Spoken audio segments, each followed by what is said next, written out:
여러분들은 오늘 예배당에 오시면서 주보를 보고 오늘 본문을 딱 찾아 나왔는데 갑자기 다른 본문을 해서 여러분 마음속에 얼마나 화가 나시고 분하시고 그러세요. 오랜만에 찾아놨더니. 그래서 또 인쇄하는 출판 누군지 모르지만 그분께 막 저주하고 막 그러시면 안 돼요. 그리고 또 그러면 출판사가 잘못한 게 아니라면 주보를 담당하는 목사님이 누군지 굳이 찾아가지고 또 그분한테 가서 또 막 저주를 퍼붓고 그러면 안 됩니다. 제가 잘못한 거예요. 제가 오늘 읽은 출애굽기 19장 1절부터 6절까지 원래 설교문을 작성해 놓고 오늘 본문에 있는 주보에 있는 신명기는 제가 참고 구절로 적어 놓았던 건데 그걸 그냥 보냈어요. 쭉쭉 긋고. 그러니까 잘못했으니까 여러분의 모든 비난과 모든 원망과 모든 저주는 딴 데 가서 하시고 제가 오늘 말씀 전할 때 근데 이 신명기 말씀과 오늘 읽은 출애굽기 말씀 다 사실 같은 얘기예요. 그러니까 너무 화내거나 노여하지 마시고 그래서 그랬다는 거 여러분 꼭 기억하시면 고맙겠습니다. 굳이 얘기해도 안 되는 거 할 필요도 없는데 굳이 한 건 혹시 누군가가 여러분 마음속에 미움을 살까 봐 그랬습니다. 아무리 생각해도 전 너무 착한 것 같아요. 우리 기도했나요? 제가? 기도했죠. 기도했습니다. 기도한 줄 알고 있어요. 일부러 그런 겁니다. 이스라엘 사람들이 애굽에서 탈출한 지 3개월이 지난 어느 날이었다고 1절에 써 있습니다. 애굽에서 탈출한 뒤 3개월이 지난 어느 날. 되게 재밌죠? 3개월이 지난 어느 날 그 이스라엘 사람들이 도착한 곳은 시내 광야의 시내산에 도착했습니다. 그런데 이 시내산은 출애굽기 3장 12절에 모세가 하나님을 처음 만났던 장소였습니다. 3장 12절에 하나님이 이르시되 내가 반드시 너와 함께 있으리라 네가 그 백성을 애굽에서 인도하여 낸 후에 너희가 이 산, 시내산이에요. 이 산에서 하나님을 섬기리니 이것이 내가 너를 보낸 증거니라 이렇게 말씀하셨던 그 산에 출애굽한 이후 3개월이 지난 어느 날 도착했다 이겁니다. 근데 그때 다시 주님께서는 모세를 불러 내가 지금부터 하려고 하는 이 이야기를 이스라엘 자손들에게 말하라 라고 말씀하십니다. 3절 보세요. 모세가 하나님 앞에 올라가니 여호와께서 산에서 그를 불러 말씀하시되 너는 이같이 야곱의 집에 말하고 이스라엘 자손들에게 말하라 이렇게 말씀했습니다. 뭘 말해야 되는데요? 자 보세요. 4절 내가 애굽 사람에게 어떻게 행하였는지 내가 어떻게 독수리 날개로 너희를 업어 내게로 인도하였는지를 너희가 봤지? 너희가 내 말을 잘 듣고 내 언약을 지키면 너희는 모든 민족 중에서 내 소유가 되겠고 제사장 나라가 되고 거룩한 백성이 될 거야. 너는 이 말을 이스라엘 자손에게 전하라. 이렇게 하나님이 말씀하셨습니다. 너희를 애굽 사람들로부터 어떻게 행하였는지 하나님께서 애굽 사람에게 어떻게 행하였는지 그래서 어떻게 너희를 인도하였는지에 관한 것을 전해라 이렇게 말씀하고 있습니다. 이 말씀은 이스라엘 사람들을 향한 하나님의 돌보심이 얼마나 대단한지 그리고 이 말씀을 읽는 여러분과 저를 향한 하나님의 돌보심이 얼마나 또 대단한지에 관한 이야기를 배울 수 있게 될 것입니다. 모쪼록 말씀을 통해서 피차 은혜 받는 귀한 시간 될 수 있기를 주님의 이름으로 축원합니다. 독수리 날개로 너희를 업어 인도했다. 하나님께서는 출애굽할 때 자신의 행동을 독수리에 비유하셨습니다. 독수리는 고대로부터 힘과 권력을 상징하는 대표적인 동물이었습니다. 예전에 이렇게 깃발들을 보고 또 요즘 나라들도 현대 국가에도 독수리 문양이 들어가 있는 깃발들도 있고 또 스포츠 팀에도 이 독수리 문양이 들어가 있는 깃발을 많이 가지고 있습니다. 제가 좋아하는 그 미식 축구의 필라델피아 이글스 팀도 독수리가 문양을 가지고 있어요. 이 독수리 날개로 업어 인도했다고 하는 표현은 독수리의 속력, 독수리의 힘을 우리가 이해하면 됩니다. 그러니까 내가 너희들을 구원할 때 얼마나 빠른 속도로 너희들을 구원했는지, 그리고 얼마나 대단한 능력으로 너희들을 구원했는지 봤지, 이겁니다. 하나님께서는 이스라엘 백성들을 노예에서 구원하셨을 뿐만 아니라 인도했다, 자신에게로 인도했다, 이렇게 표현하고 있습니다. 내가 너희들을 인도했어. 하나님께서 이스라엘 백성들을 왜 인도하셨을까? 5절과 6절에서 조금 전에 읽었던 것처럼 내가 너희들을 인도한 것은 내가 너희에게 제사장 나라가 되며 거룩한 백성이 되게 하기 위해 인도했다는 겁니다. 오늘날 우리의 구원도 역시 마찬가지입니다. 우리가 예수 믿고 구원받으면 천국 갑니다. 천국이 목적지는 맞습니다. 그러나 구원받고 천국 가는 것만이 목적은 아닙니다. 하나님이 우리를 구원하신 것은 너희들을 거룩한 백성이 되게 하고 하나님의 제사장의 나라가 되게 하기 위해서 이게 목적입니다. 제사장이라고 하는 것은 하나님과 일반 백성들 사이에 있어서 중개인 역할을 합니다. 백성들의 죄를 하나님께 대신 아뢰고 하나님의 뜻을 전달하는, 그러니까 사회적으로 이 땅에서 그리스도인들은 해야 할 역할이 있다는 겁니다. 그래서 너희는 세상의 빛과 소금이라 하신 말씀은 세상 속에서 우리가 해야 할 역할을 감당하기를 원하시는 하나님의 뜻이 계세요. 그냥 너희들 구원했어, 천국 가자, 구원 백성이야, 이게 아니라 구원 받았으면 그리스도인들로서 우리가 이 땅에서 책임과 역할을 감당해야 될 부분이 있다는 겁니다. 그 얘기를 지금 주님이 하고 싶어 하십니다. 하나님께서는 죄와 심판에서 우리를 구원하실 뿐만 아니라 하나님과 교제하면서 하나님과 관계를 맺기를 원하시는데, 그것은 제사장의 직분, 제사장의 역할, 그리고 거룩한 백성으로서 사회적인 책임과 역할을 감당하기를 주님이 바라고 계시다. 고린도전서 1장 9절에도 이런 말씀이 적혀 있습니다. 너희를 불러 그의 아들 예수 그리스도 우리 주와 더불어 교제하게 하시는 하나님을 미부시도다. 교제하는 것을 말하고 있습니다. 하나님께서 이스라엘 백성들을 구원하셨습니다. 죄의 노예로부터 구원하셨어요. 이집트의 노예로부터 구원하셨어요. 자유를 주시는 것은 맞지만 자유인으로 살라고 하시는 그냥 그거 하나 목적이 아니고 나와 교제하면서 내가 너에게 준 사명을 감당하기를 바라고 계신다, 이 말씀입니다. 하나님께서 이스라엘 백성들에게 원하셨던 것은 그것은 무엇인가?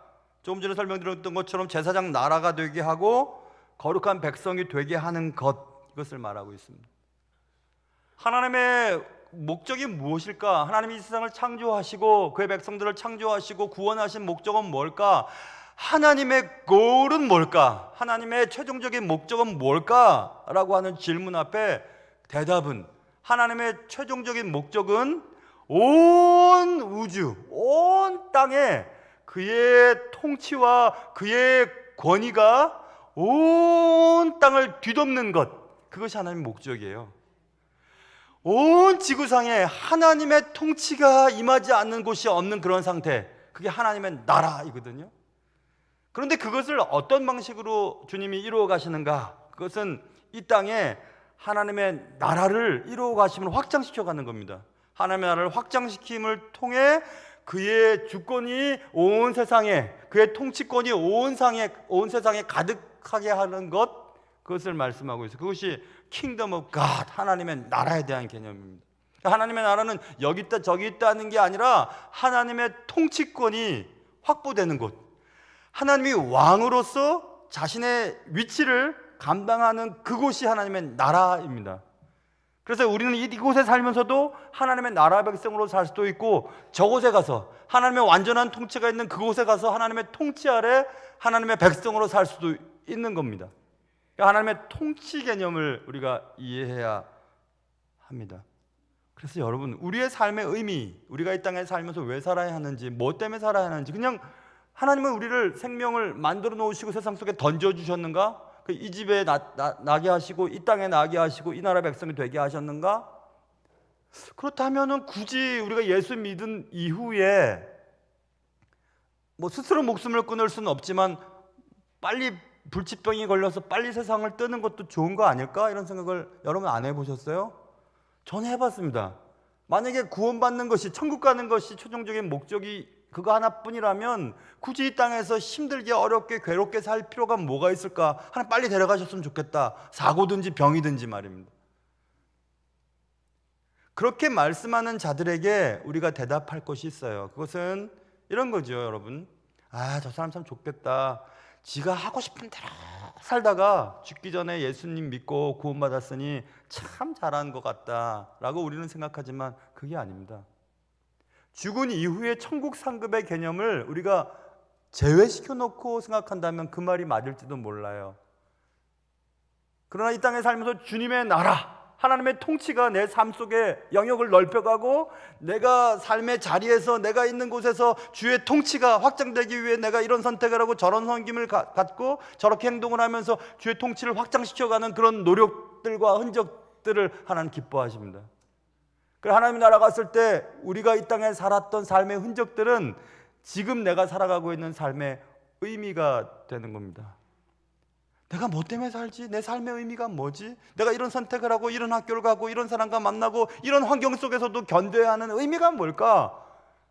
그것은 우리가 감당하고 경험하는 슬픔, 기쁨, 즐거움, 또 실패, 아픔, 그 모든 그런 일들 속에서 우리는 우리의 삶 속에 하나님의 영역을 자꾸 내어드리는 겁니다. 아, 내가 할 수 없는 일들이 많았다.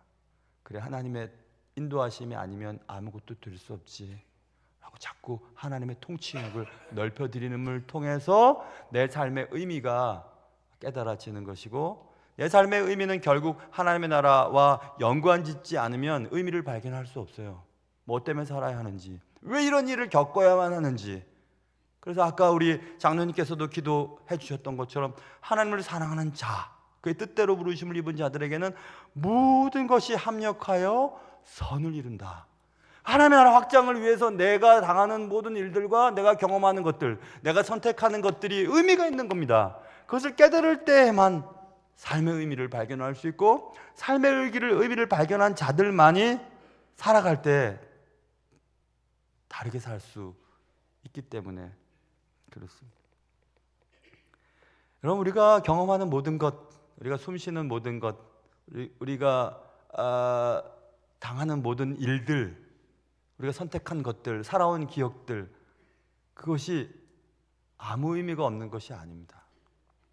그런 것들 통해 여러분 각자의 삶에 하나님의 통치의 영역이 넓어지고, 여러분이 살아가고 있는 삶의 자리에 하나님의 통치의 주권이 확보되어지고, 그리하여서 우리가 살아가는 동안 하나님의 주권을 확장시켜 가면서 결국은 온 땅에 하나님의 나라가 임하도록. 그래서 우리가 주기도문을 하고 주기도문송을 우리가 마지막에 부르겠지만 주의 나라가 이 땅에 이루어지도록 기도하는 겁니다.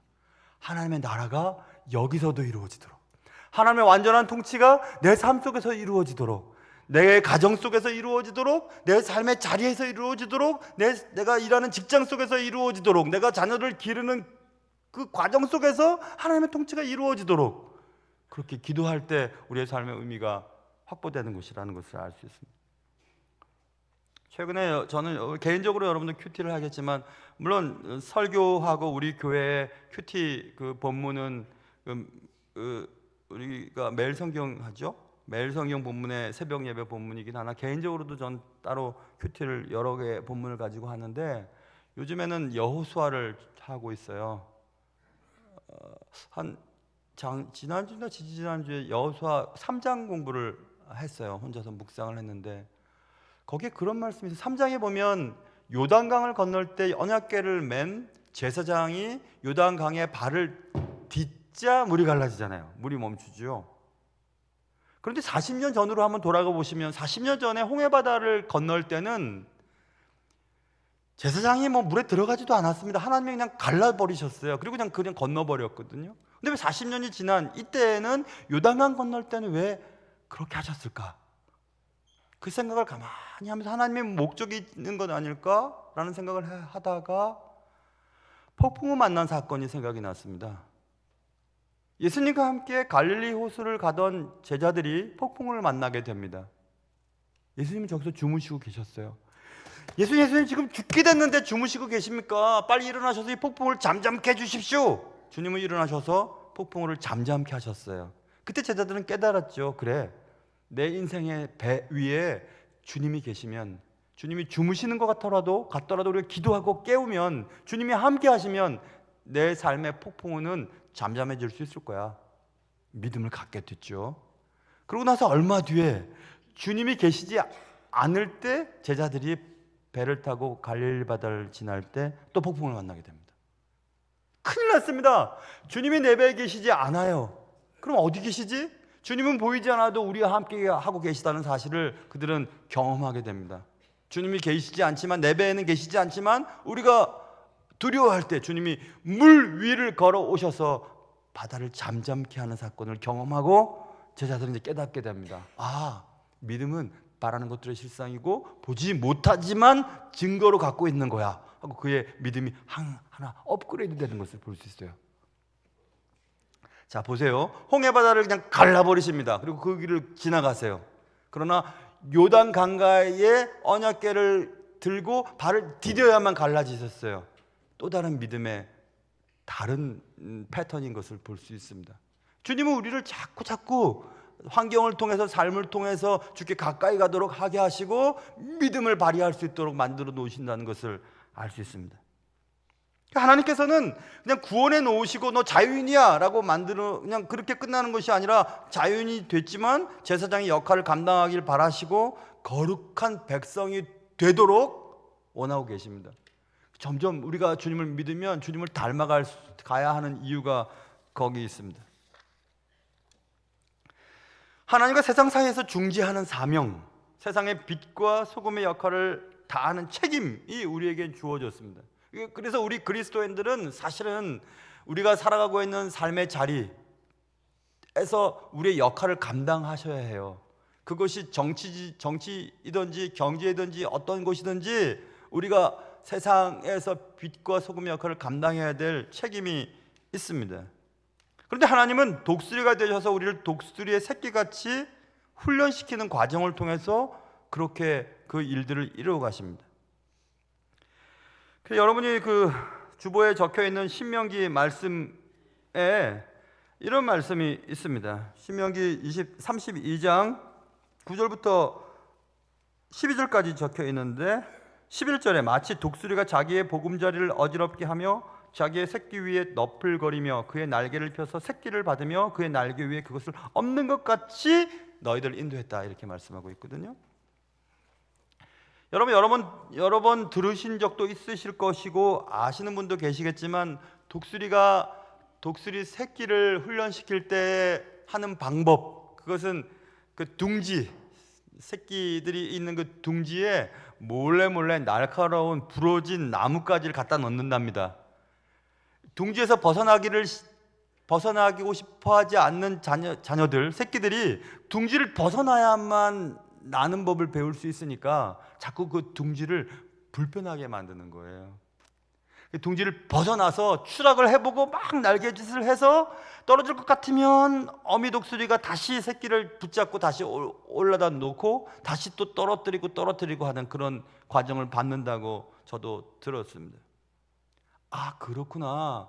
내 삶이 불편하고 내 안락함을 휘저어 놓는 것은 하나님이 하시는 것이구나.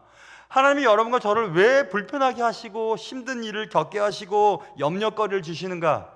그것은 여러분이 새끼 독수리가 아니라 정말 장성한 독수리가 되어 스스로 날아가기를 바라시는 하나님의 계획이 있으세요.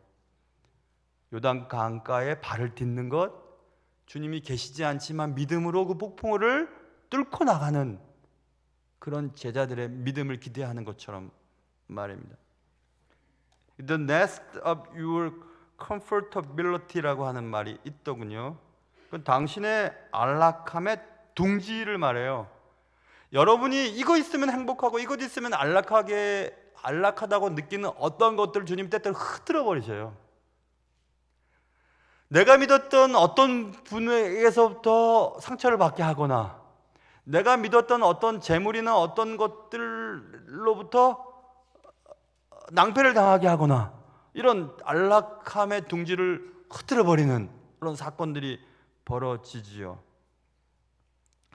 여러분, 건강의 이 작은 문제들 때문에 병원을 자주 가시는 분들은 사실은 더 오래 사신답니다.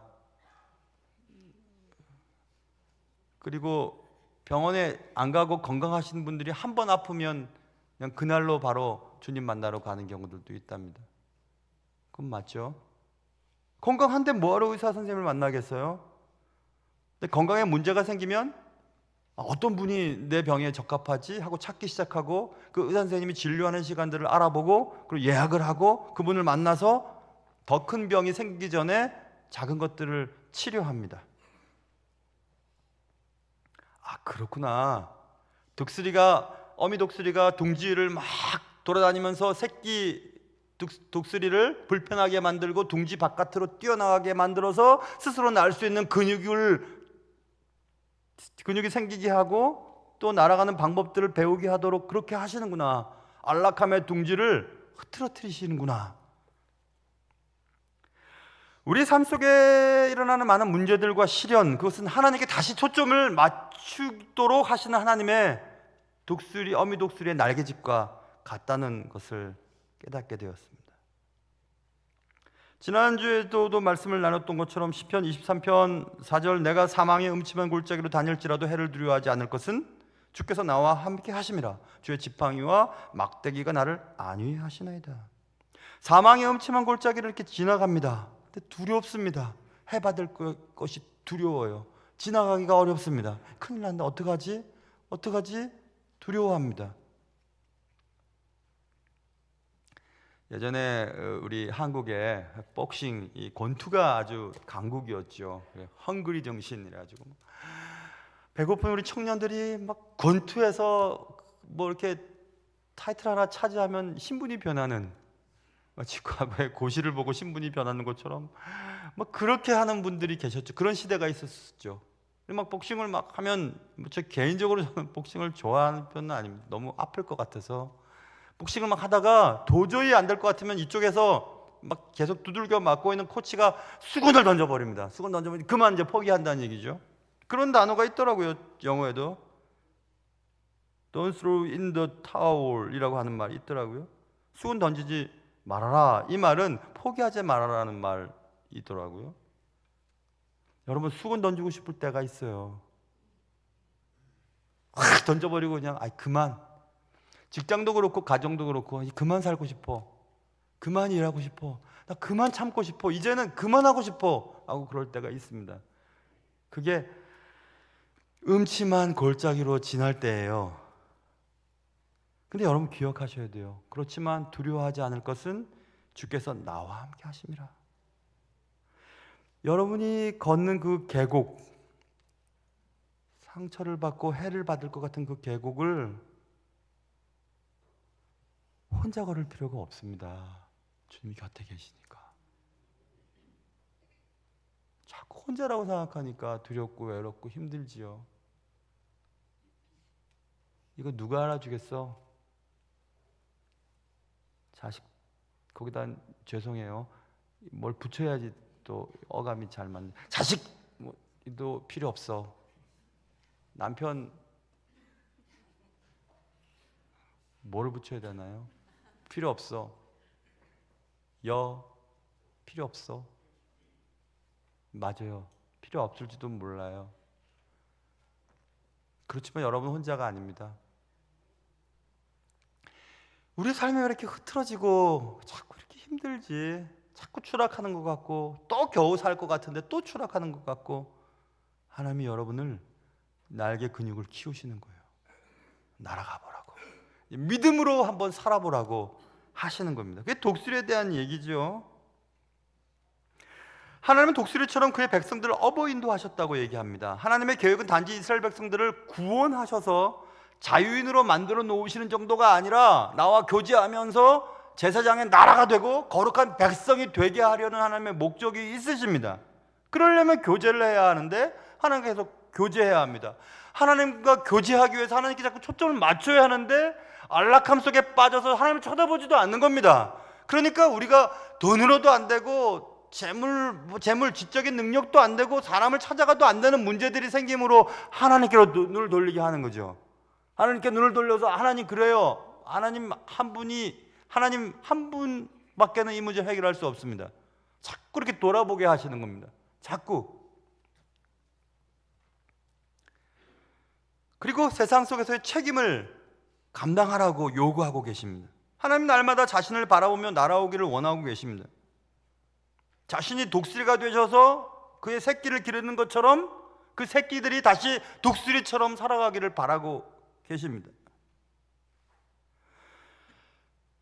독수리 여러분 보신 적 있으시죠? 동물원에 가서 볼 수도 있지만 혹시 기회가 있으신 분들은 어디 사막이나 이런 데 지나갈 때 미국 같으면 애리조나 사막 같은데 네바다 이런 데 지나갈 때 막 독수리가 크게 날아가는 것을 여러분 보셨어요? 얼마나 멋진지 몰라요. 정말 멋지죠. 독수리는 대머리도 멋있습니다. 대머리 독수리도 참 멋있죠. 이렇게 쫙 날아가는데, 근데 희한한 것은 독수리는 그렇게 날개짓을 많이 안 한다는 거죠. 막 이렇게 안 합니다. 참새처럼 막 이렇게 안 해요. 딱 있습니다. 여러분들 잘 알다시피 수직 상승기류를 딱 타고 올라가 가지고요 딱 있습니다. 계속 바람의 힘으로 딱 떠 있는 거죠. 여러분 연을 만들어 보신 분은 연이 무슨 추진력도 없고 동력 장치도 없는데 떠 있어요. 바람의 힘으로 떠 있습니다. 저는 정말 연을 신나게 날려본 게 제 시카고 좀 살았었는데, 시카고에서 이 기숙사가 있는데 기숙사 앞은 벌판 같은 데였었어요. 호수가 있고 벌판 같은 데인데 거기서 바람이 이렇게 불면 시카고가 바람의 도시라는 별명도 있거든요. 바람의 도시. 신학의 수도라고 하는 별명도 있지만 바람의 도시라고 하는 그 애칭을 가지고 있습니다. 물론 민주당의 본고지이기도 하지만 미국 민주당 말합니다. 바람이 이렇게 부는 날 제 큰 아이와 연을 하나 사서 날렸는데 우리 여러분 경험한 것처럼 막 한 사람이 뛰고 막 한 사람이 달리고 그럴 필요도 없어요. 딱 부딪혀서 기숙사 바람에 딱 부딪혀 쫙 올라가는 바람에 그냥 놓으면 올라가요. 놓으면 방패연을 딱 놓으면 팍 올라갑니다. 야, 진짜 기가 막히게 재밌어요. 지금 막 생각만 해도 침이 막 고입니다. 얼마나 재밌는지.